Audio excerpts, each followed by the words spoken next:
right? The love story is the authority of cosmos, because cosmos is a love story, because it's an amorous cosmos, because it's a cosmo-erotic universe, because it's an intimate universe, because it's the universe colon a love story, right? And this amorous cosmos, right, is constituted by, right, billions of amorous stories. And the plot line of the cosmos is the evolution of love. And therefore, the evolution of love, which goes through matter and life and mind, triumphs in the human being. The human being has to evolve through stages and structure stages of deeper and deeper consciousness, which is the evolution of love, which I move from egocentric intimacy to ethnocentric intimacy to world-centric intimacy to cosmocentric intimacy. So I have an expanding circle of love until what emerges is a new human and a new humanity, Homo Amor.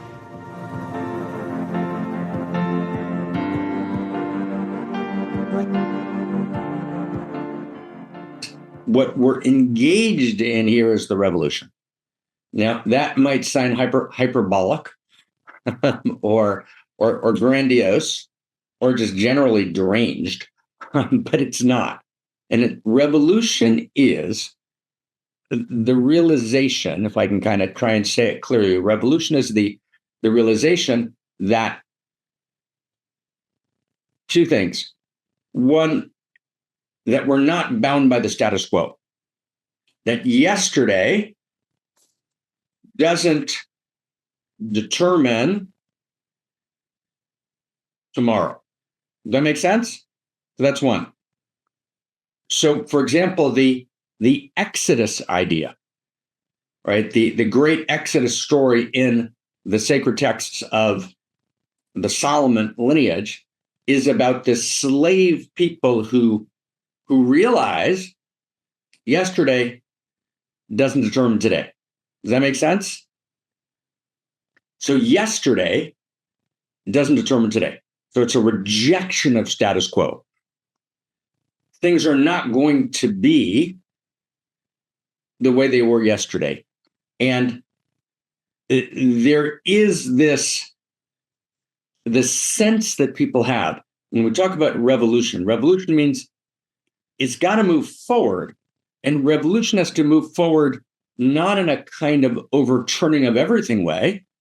Revolution has to be emergent from the best ground of yesterday, the best sacred traditions that we have, the best sense of a shared field of value that we actually never quite had in history, but we were reaching for at different times. We have to kind of weave together the validated insights of the interior sciences and the exterior sciences in order to tell this new story of value, which is the only single possible effective response to this meta crisis that we're in this time between worlds and time between stories. And the meta crisis is the potential death of humanity, literal existential risk, or the death of our existence as humans, the death of our humanity. And that's about as serious as it gets. And that's what we're here to do. So we're here for this revolution. So the revolution emerges out of yesterday. So for example, the word year, Shana, year in Hebrew, as in let's say Rosh Hashanah, the new year. Shana means Shinun, and Shinun means the wisdom that comes from the patterns of the past. I repeat, I review the deepest knowledge and insight that comes from the diversity of shared knowing that actually is a kind of, there's all this unique, diverse shared knowing, but underneath it, there's actually a set of core shared insights. So I review those, right? Shana, the year, is Shinun, right? It's this repetition, but it's also Shinui. It's this radical break, this new emergence. That's how evolution works. There's this new emergence. There's this new possibility.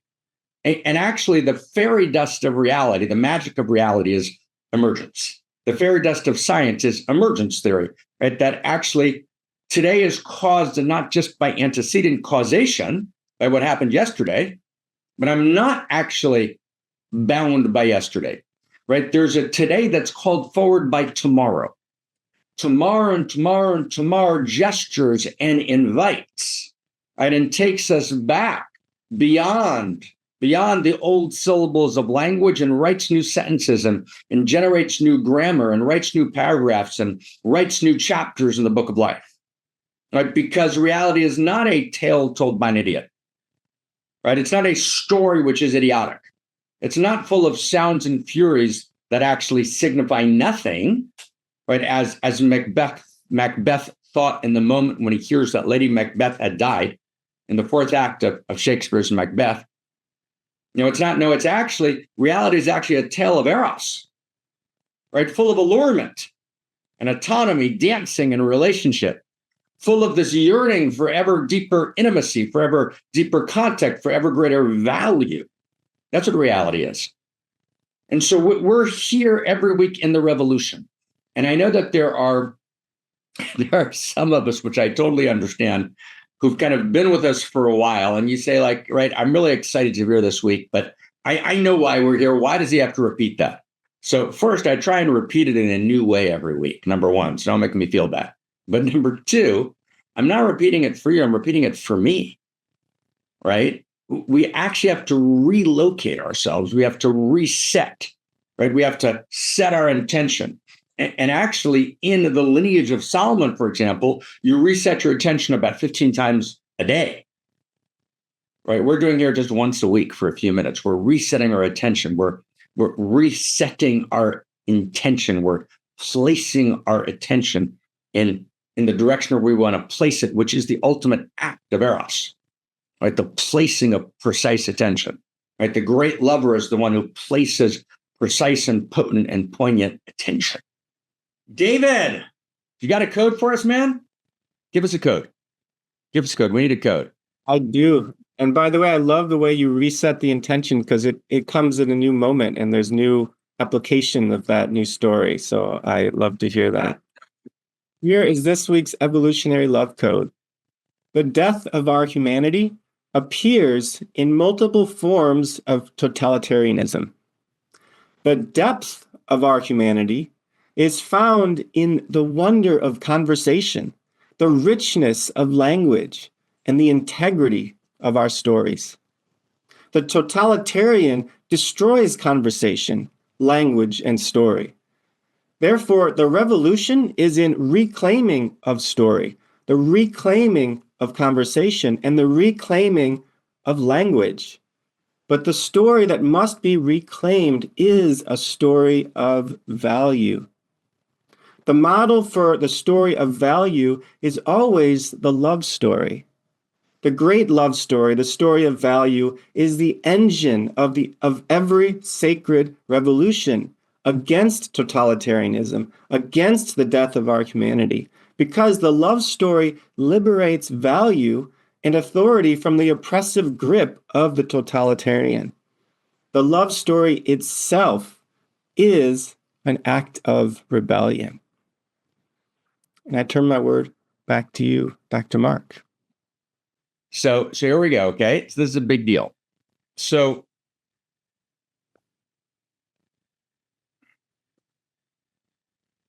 I read you the other week a report from, a set of blogs that were written by Nicholas Carr, the dude who in 2011 wrote The Shallows, which was basically this kind of accusation that the internet was leading to kind of a fundamental superficiality. Nicholas is a postmodern fellow, good man, who's not quite sure what could be a language of value. So he doesn't quite know how to ground his critiques in a field of value, but he was trying. He pulls the punch. It's 2011. No one quite really understands, right, the full danger of social media, right, and it's massive, destruction of core structures of society through the like button and the face button. In 2011, 2012, which turned the internet into a performance, right, which seeks status and attention, right, which is then achieved by outrage of the worst kind, not of the outrageous love kind. Outrageous love responds to outrageous pain, right? The human being intuitively understood, as did the algorithms later of machine intelligence, that kind of racism, xenophobia, put down, insult, demeaning, provocation, degradation, right? All of that attracts attention. The algorithm rewarded attention. So once there was a like button and a share button, which meant that what you wrote was evaluated on the standard of attention, so it actually elicited kind of the lowest common denominator of human beings. That was this whole movement that happened, a tragic movement in, turning the internet into an environment of intense polarization, and one in which human beings are easily controlled by the immersive environment because they are manipulated through what Kahneman, who won the Nobel Prize for this, calls fast thinking. Right? Him and Simon, their Nobel Prize, which in fast thinking, as Alex Pentland, from the founder of the MIT Media Lab, fast thinking is subject to manipulation. Right? Pentland is a kind of student, as I pointed out many times, of Skinner, although he denies it, kind of like Locke. Locke denies having read Hobbes, right, in the emergence of Western Enlightenment. Not true, right? Locke was lying. And so is Pentland. Pentland is a straight Skinnerian. There's always a kind of Sith Lord and a student. And Sith in the sense that, right, the Sith move in the Star Wars epic is to create order. Right, both the first generation of the Sith, the Empire, then afterwards the Empire disappears. There's the First Order, and then there's a new order. There's always about order, right? Order, right? To order society against existential risk, which is precisely how Pentland, in multiple articles and in his kind of, locus classicus book, Social Physics, describes how he wants to create an immersive environment of the web with constant availability of information, which people can be tuned. He talks about tuning the network and tuning human behavior, which is a play on basic Skinnerian thought. For example, page 199 to 201 in Beyond Freedom and Dignity, where Skinner says that all that matters in the human being is that which is observable and manipulable in order to enact, right, the entire world as a silicon maze Skinner's box. So none of this is what I want to talk about. I'm just saying hello. Okay, none of that is what we're going to talk about. I'm just giving kind of the context, okay? So I cited you from Farr's book, is Utopia Creepy, right? Which he writes in 2015, which is a collection of his rough type. He has a blog called Rough Type. It's a collection of his rough type essays.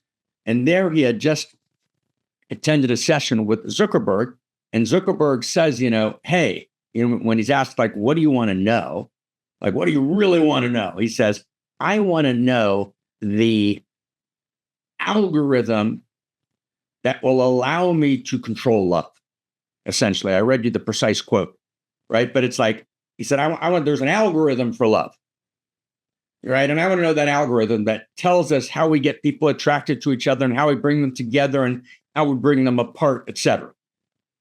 And if you look at the slogans, look at they're called the kind of the company, mission statements of Google, Facebook, TikTok, LinkedIn. They are creepy. They're creepy. Utopia is creepy. That's what Nicholas Carr's point is. We're going to organize all the information of the world, says Google. That's a little creepy. That's a little totalitarian. Right? Or we're gonna create connection. We're gonna be the people who foster meaningful social relationship in the world, right? Says Facebook. But of course, they're both lying, right? What Facebook does, what it means by the euphemism meaningful social relationship is most likes or most dislikes, meaning most activity registered by the algorithm that keeps eyeballs right on the screen. So you're looking at the screen without realizing that the screen is also looking at you, gathering your personal information, feeding it into machine intelligence, and putting you into a peer group, which is subject to manipulation by sequences that are designed to get you to respond in a particular way, which are split test billions of times. Hello.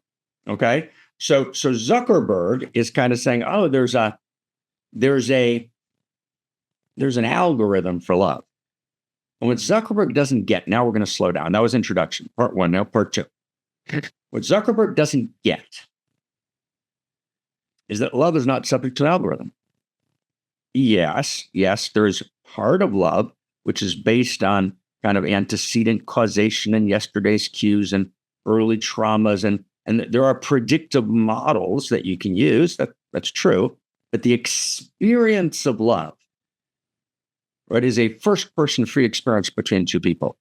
So if we're talking to each other, and if you would think, oh, you're not actually saying something real, but you're reading a script, a predetermined script, so the feeling of being loved would disappear.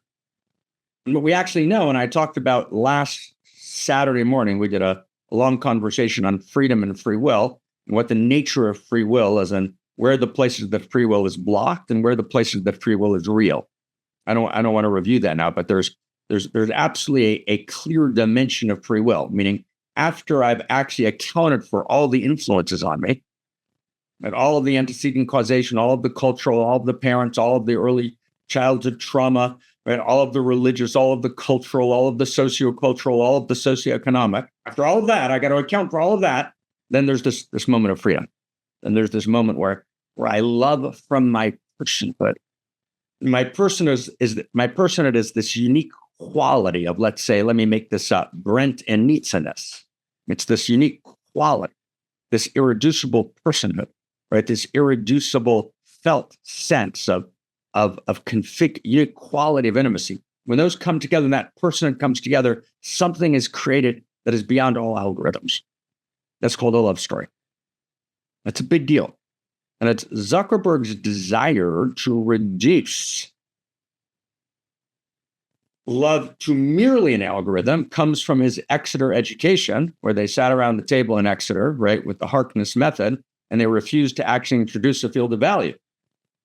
Because the teachers at Exeter didn't believe that there was actually a field of value. And if they did, they thought they weren't allowed to teach it because teaching was about facilitation, because the sense was there wasn't actually anything to share. Right? There wasn't a revolution based on the previous knowing of previous generations, because the assumption was that postmodernity had deconstructed everything. And as one teacher in Exeter famously said to myself and Kathy, our board chair, right, when I came to Exeter, the good, the true, and the beautiful, we all knew that meant something. We had to facilitate from the students. Now, neither the teacher or the students have any idea that any of that's real. So love is real. Love is real, and we can't, Lena, as you and I texted this week, we can't blithely move from carbon to silicon. Let's move from carbon to silicon, right? As this enormous, I would say 75% of the key people in key positions in artificial intelligence actually say blithe sentences like, oh, right. This is the effective acceleration of the cosmos, and we're moving from carbon to silicon, and the human being is basically a meat machine that does processing, right? So let's just do better processing. That's the natural movement of evolution, right? And we'll set up chat boxes, right, that seem to be human beings. That's an utter confusion. That is an attempt to colonize, right, and to hijack the love story. Okay. So what I want to do is a kind of review today of the last 2 weeks, but you don't have to have been here. And I want to try and kind of understand how actually the love story is the single most effective and critical methodology, strategy, sacred practice, ritual, great art of the revolution. The love story is the art of the revolution. The artist portrays, depicts, points towards, and lives the love story. Right? To be a social artist today is to be an erotic artist, to be an erotic mystic. To be an erotic artist, a social artist, an erotic mystic is to live the love story, to live the transformations of the love story, to live the holy and broken hallelujahs of the love story, and to live that story for the whole, right? To live the story for the whole thing, which is a love story, right? All of reality is a love story, the universe : a love story. And the universe : a love story itself is constituted by billions of love stories. So there's both one overarching love story, there's an overarching arc of the universal love story, which is the evolution of value, the reaching for more and more value. But value is not goody two-shoes.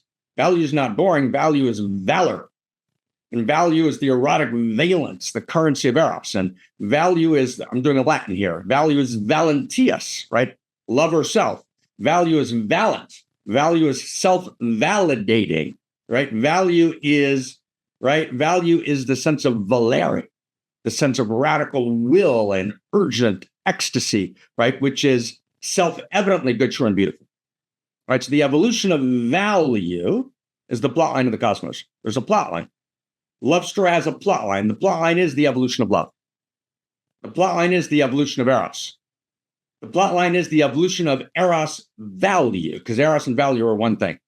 Right? And then there are a billion love stories. And those billion love stories are filled with outrageous love notes written between lover and beloved. And outrageous love conversations in the conversational cosmos, which is the quality of the love story. And whether we're talking about, right, the sky, the air itself that holds the birds, right, as the thrushes, right, dance, right, like that unimaginable, right, love story. We're talking about that love story. We're talking about the love story between the proton and the neutron on the one hand and the electron on the other that forms atoms, right, based on this radical allurement and erotic throbbing. Throbbing is a new word. I just made it up. This erotic throbbing intumescence, right, which brings subatomic particles together to become an atom, right? So from atoms to atom, an atom is originally Adam and Eve, gets split later and got to come back together, right? Not in fusion, but in union. But from atoms to atom, the whole thing's love stories. Right? Literally every single level of matter, all the way through the world of matter, then we have the monumental breakthrough to life at every single level of life, right? Every single level, every organismic level, every kind of movement of white and red blood cells and corpuscles and nerve systems and cardiovascular systems and gastro. So I mean, the whole thing, right? You go every enzyme, just look the story of an enzyme.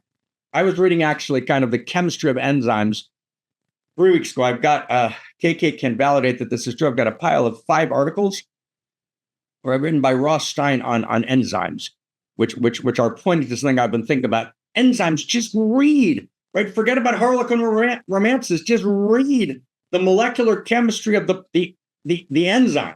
What the enzyme does in the human body. If I can ask you to do one thing this week, just look up enzymes and just read it and kind of divest it of its scientific jargon, which actually obfuscates the love story. It's all a love story. The whole thing's a love story. The whole thing's a love story. And then the love story becomes conscious at its most crystalline level.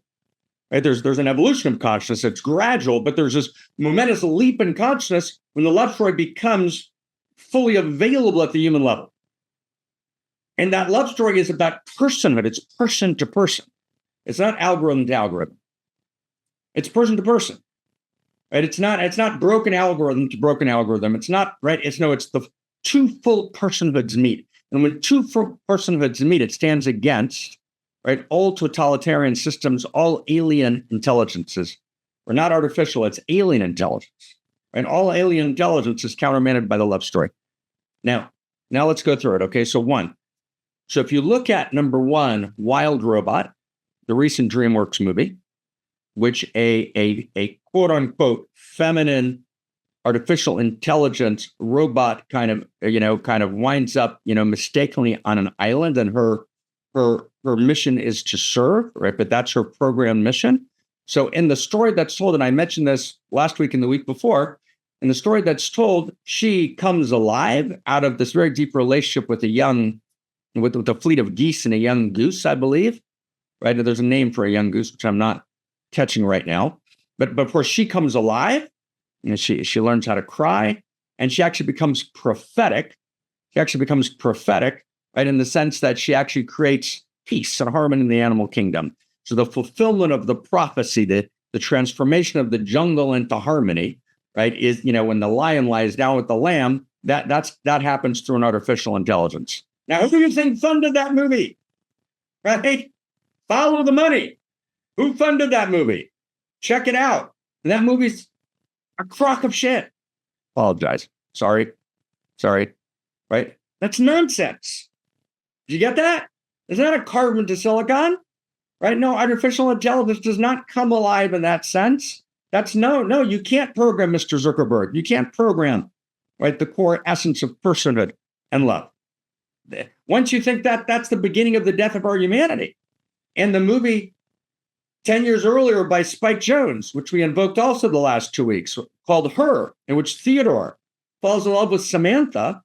And if you've tracked that movie, let me add something, track that movie, right? Samantha is his operating system. And this is after Spike Jonze had watched, a bunch of chatbots. And this was the emergence of what Eric Schmidt called the next age of AI, which was, the ability, okay, now everyone's going to have what the rich people have. Everyone's going to have a personal assistant. Your personal assistant, Alexa, right, is going to watch you all the time and actually share, right, with whoever made Alexa. Who made Alexa? I think Google, Microsoft, whoever made Alexa. I don't remember. Alexa's going to share everything about you, but Alexa's going to be kind of now hyper personhooded, and she now becomes Samantha, and she becomes your digital assistant who you fall madly in love with because she knows you well. She knows based on antecedent causation, she can predict what you're going to want, and she can respond to your desire, and she can flip back and remember everything that you've ever said before and relate what you're saying, based on algorithmic intelligence to something that you previously said. So you have this illusory sense that you're being fully known, and in part you are, but ultimately you're not. There's no experience of caring. But what the movie suggests is, no, actually, Samantha becomes alive.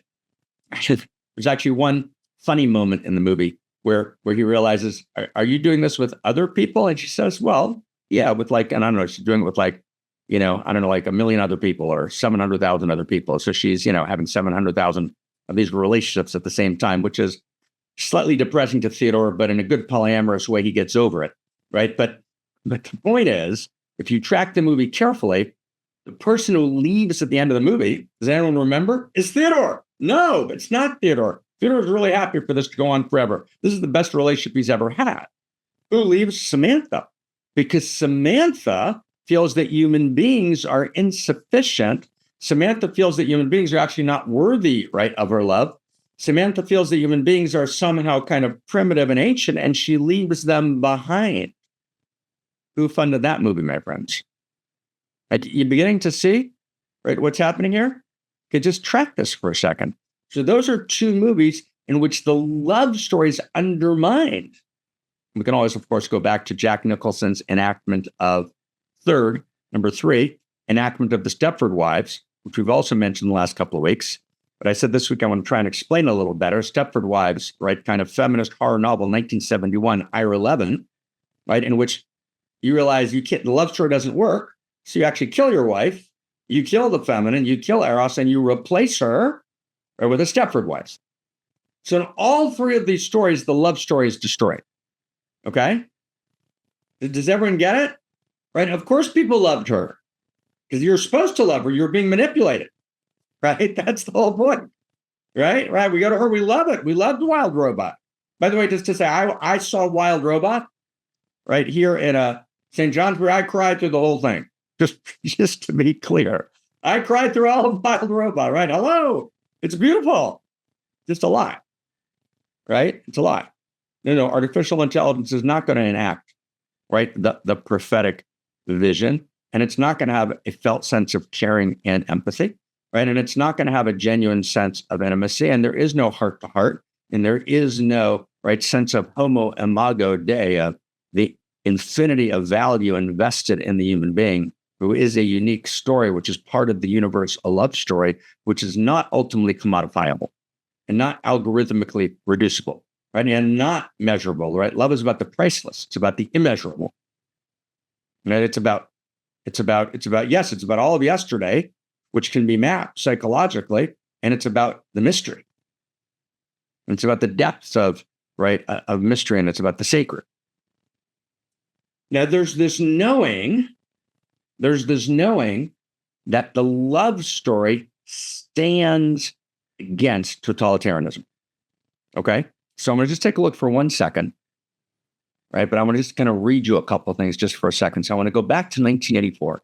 So 1984 is this epic novel written by Orwell critiquing totalitarianism. Particularly, he's thinking about Stalinist totalitarianism. He's writing it in England, and he paints this it's a very dark story of how totalitarianism, right, mechanizes society and is soul destroying.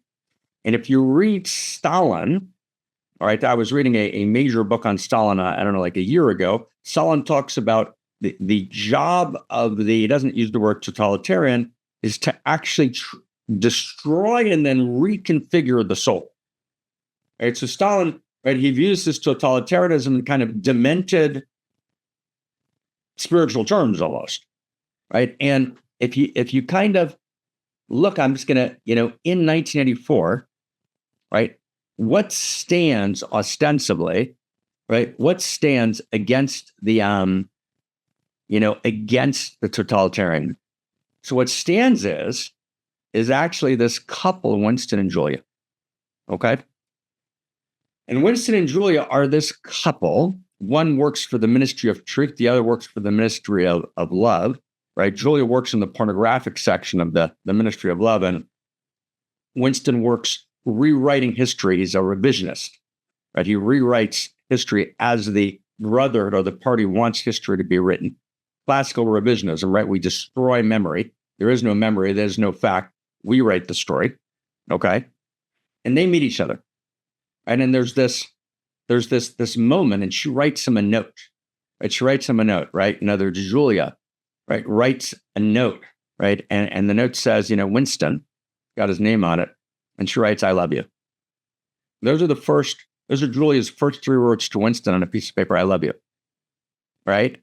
Then a little later, Julia kind of explains to Winston why the party is so obsessed, as we see in the novel, with controlling sex and love. It's one of the great obsessions of the party. You have to control sex and love, particularly great erotic love, right? So this is Julia talking. She says, when you make love, you're using up energy, and afterwards you feel happy and don't give a damn for anything. They can't bear you to feel like that.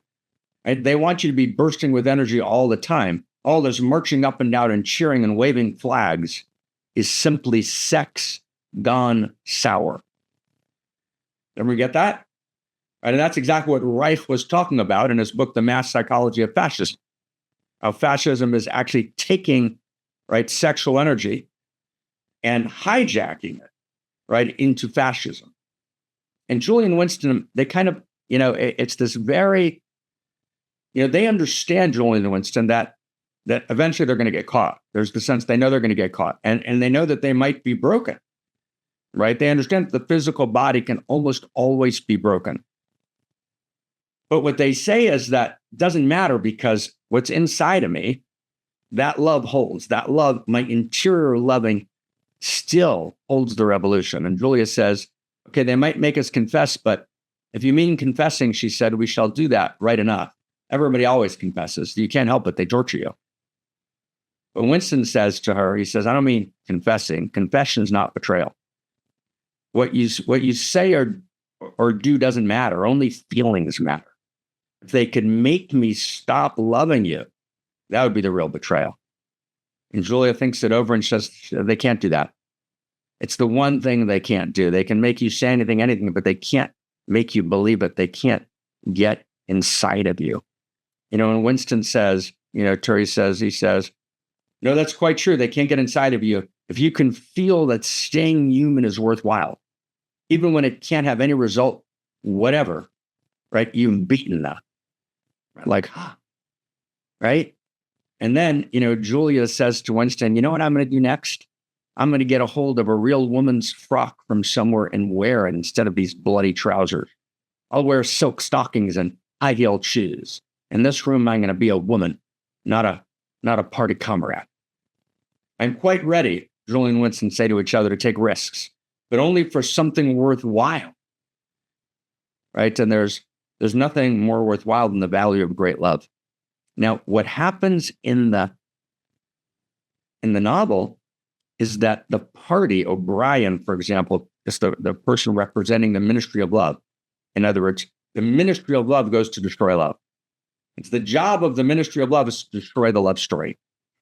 And Orwell says that in this story of Winston and Julia, and you got to read them very, very carefully, but what the novel is actually saying is that the ultimate deception of the Ministry of Love was to make Julia and Winston think that they had betrayed each other. Right? Because we actually are physical bodies. And our physical bodies are subject to pleasure in all of its beauty and also to the limitations of pain. And from within the perspective of one lifetime, it doesn't always work. There's a larger field and there's a larger set of dimensions and there's a larger karma. And sometimes tragically, people are unfairly and tragically broken in this world. That's actually true. Just ask all the victims of Genghis Khan.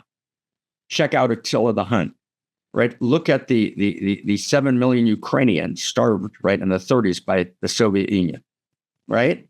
And look at, the tragedies, right, all over the world, right, in both overt and covert totalitarian systems when the fringes, right, are destroyed and die unjustly. Well, for example, the tens of thousands of people, right, in the Western world, and let's talk about the United States of America, who actually can't get health coverage, right, and therefore can't get a desperately necessary heart operation, right? Even though they seem to have paid coverage their whole lives, the insurance company finds a way to somehow exempt them. It's tragic, right? So it doesn't always work in this lifetime, and we need to create a world that works for everyone, and we need to create a world which is heaven on earth. But in this story of 1984, right, it's a story in which Winston and Julia, right, are broken, but the tragedy is that they seem to be broken to themselves. And actually, love is bigger, right? And Winston and Julia have this sense of like, oh, they got into us, they torched us, they got us to betray each other, right? But ultimately, that's where Orwell goes wrong, right, in his telling of the story. And I think what I don't want to talk now about what Orwell's intentions are, but either he went wrong in the telling of the story, or the story was, or the Ministry of Love went wrong in assuming that it won. So we'll have to work that out at a different time. But the point is, Orwell's core point is correct. His point is that the love story is the greatest revolutionary act, right, that stands against the brotherhood. And the love story is victorious, even if it doesn't always win in this lifetime. So I want to get that. Right? Even if the love story is not fully fulfilled in this lifetime, right? Even if the lovers can't fully find each other in this lifetime, right? Love is not just ordinary love. Love is outrageous love, and there's a field of outrageous love, and there's a field of Eros. In every act I do, says Solomon in the lineage of Solomon, one of the great realizations that invested itself into the source code of reality is l'shem yichud. Every act of love I do affects and strengthens the field and fabric of Eros and all of reality. That's what it means to be a hero. A heroic act is not necessarily a successful act. A heroic act, an act done by a hero, is an act of valor, we said earlier, which is an act of value. Okay? Let's get this again, okay? Right? A heroic act is not necessarily a successful act. Winston and Julia are heroic, even if in that moment, in that lifetime, they're not necessarily successful. A heroic act is the act of the hero. The hero has valor and valiance because the hero incarnates Eros value, which is valentius, which is Eros, which is love, or which is their unique valence, right, in the currency of Eros, right, in cosmos, right, which is precisely, right, the essence of what it means to be a human being. I just actually stand in that value, just stand in that love, just stand in that Eros. And in the end, even if this particular act doesn't win, it infuses, right, the field, and ultimately love rises up. So the revolutionary act is always a love story. But if you look at Walden 2, which, as we talked about, a few days ago, Walden 2 is, essentially, Skinner, right, who's living at the same time as Pavlov, who's living at the same time as Orwell, right? Orwell and Skinner knew each other. Skinner regularly assigned his and Orwell's novels in his classes, right? Skinner writes a novel called Walden 2, which is about, and we've talked about it before, which is about this kind of city, which is a Skinner's box in which everyone is controlled by a benign totalitarianism. And then in 1984, Skinner writes an appendix to Walden 2 called News from Nowhere, which is based on an earlier utopian novel from the last century. And News from Nowhere, kind of Skinner's appendix to Walden 2, is about a conversation between Fraser, who's the Skinner figure in Walden 2, and a figure named Blair. And Blair is actually Orwell's original name. So it's Orwell. So in News from Nowhere, Skinner's appendix, it's about a conversation between him and Orwell, between Skinner and Orwell, about the nature of reality. So they're right, and they represent these two faces of totalitarianism.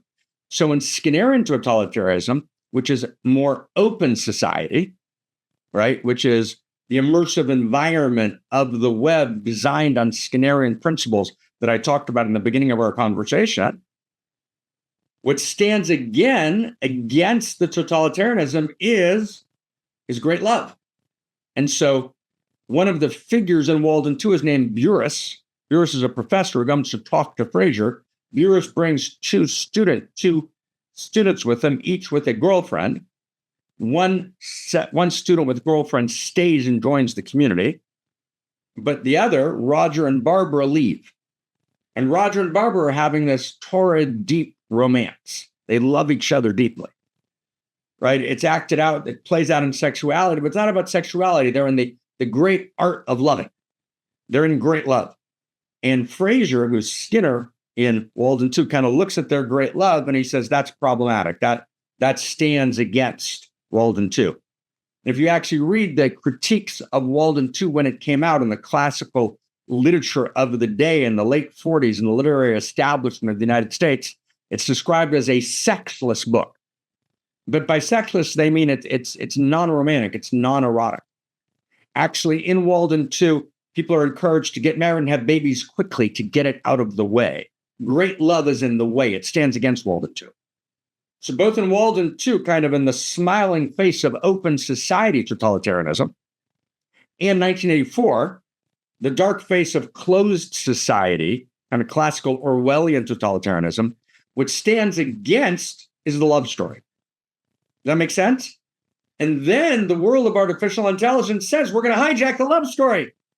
Now it all comes together. Okay, the movie Her is let's hijack the love story. Wild Robot, let's hijack the love story. It becomes a love story between, the female artificial intelligence and this gosling, or little geese, or whatever the right English word is.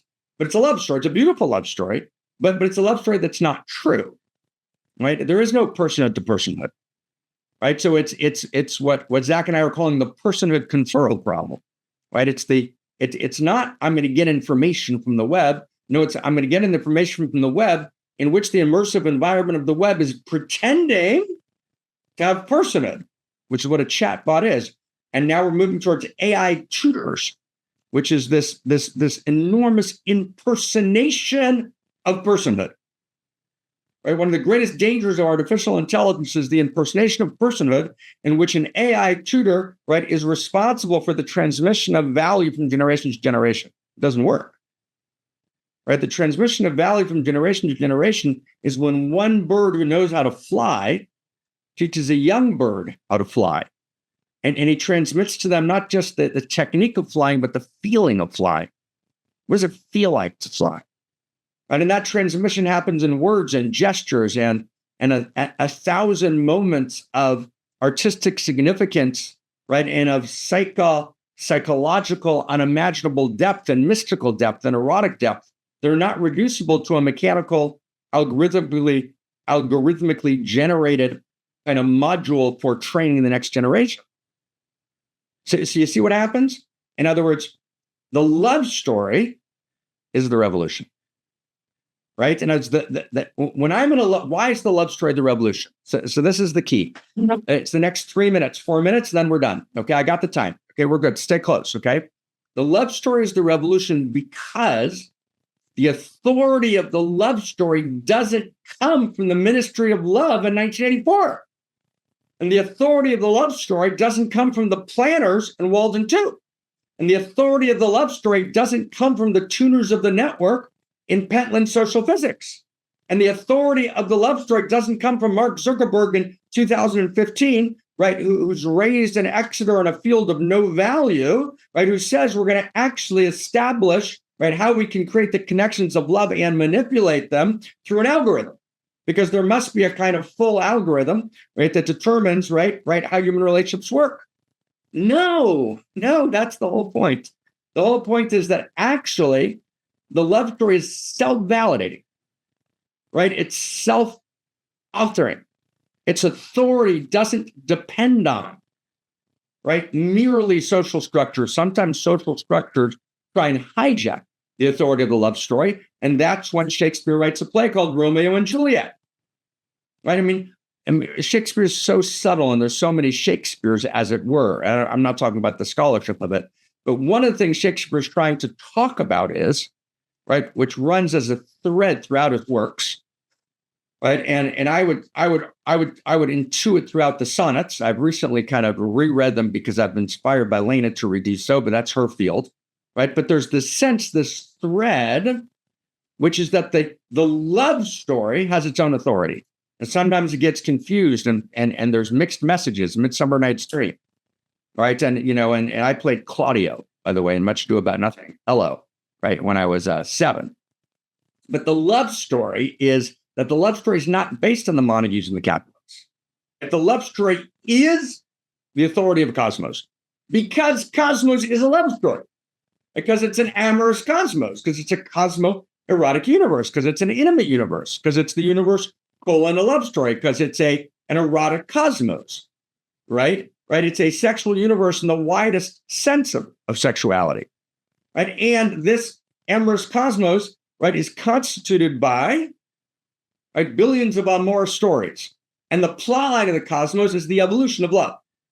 And therefore, the evolution of love, which goes through matter and life and mind, triumphs in the human being, but not the human being has got to go through, right? Human being can destroy worlds. Genghis Khan was a human being. So the human being has to evolve through stages and structure stages of deeper and deeper consciousness, which is the evolution of love, which I move from egocentric intimacy to ethnocentric intimacy to world-centric intimacy to cosmocentric intimacy. So I have an expanding circle of love until what emerges is a new human and a new humanity, Homo Amor.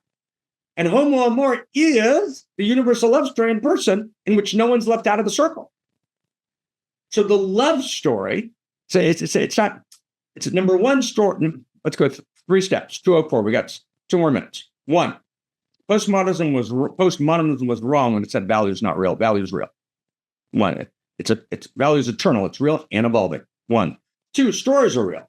Story is an actual structure of cosmos. Story is the nature of reality. Right? 3, stories of value, right, are the source code of reality. 4, evolving stories of value is the story of the evolution of love, right? 4, 5, right? The trajectory, the plot line of the evolutionary love story is the evolution of value itself, right? Number 6, right? So at the human level, what has to emerge is Homo Amor, right? The movie Her and Wild Robot are artificial intelligence or alien intelligence downgrading of human being. Human being can't reach Homo Amor. There is no evolution of love. There is no story of value. So all we're going to have is alien intelligence, artificial intelligence will displace Homo Amor. So instead of the human story being, okay, let's actually triumph. Matter triumphs in life. Life triumphs in the depth of self-reflective human mind, which is the human being. The human being goes through successive stages of the evolution of love, and then we triumph as Homo Amor. No, that's not possible. So actually, we're going to cut off the human story, the death of our humanity, and the triumph will be alien intelligence, carbon that becomes silicon. And that's what just happened in this election. In this election in the United States, a key group of people that actually understand that to be, right, the basic correct movement of evolution today, who call themselves by many names, including effective accelerationists, just took over Washington. So the rebellion has to be the love story. And the love story is between us, between every one of us. It's the unique self-symphony in a love story. It's the unique self-symphony that, as a heroic act of art and revolution, creates a great library and then downloads that great library through culture. And that great library starts as a trickle. And then that trickle becomes a stream, and that stream becomes a brook, and that brook becomes a mighty river of love, of Eros, which is the currency, right, of goodness, truth, and beauty that floods reality in precisely the right amounts of water that allows for a new flowering and allows for a new blooming. And that's what this is about. That's what this is about, right? The love story, right? The love story, right, is the core. It's the core of everything. It's how we love each other, but we can't just love each other ordinary love. Loving each other just doesn't mean just let's go back to our recursive loops and kind of work our patterns again, although we should do that. That's necessary.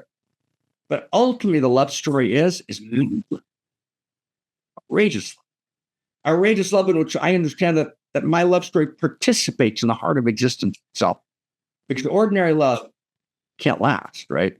Too much trauma, too much hurt, too much pain, too much betrayal. Right? We all get betrayed. You can only be betrayed by someone who could never betray you, and we all betray in some way. And so that we go deeper, right? We reach into the wider field, right? We reclaim our birthright as homo amor. We know how to forgive, and we know how to transform, we know how to evolve, right? The love story is the great revolution, man. So, man, thank you.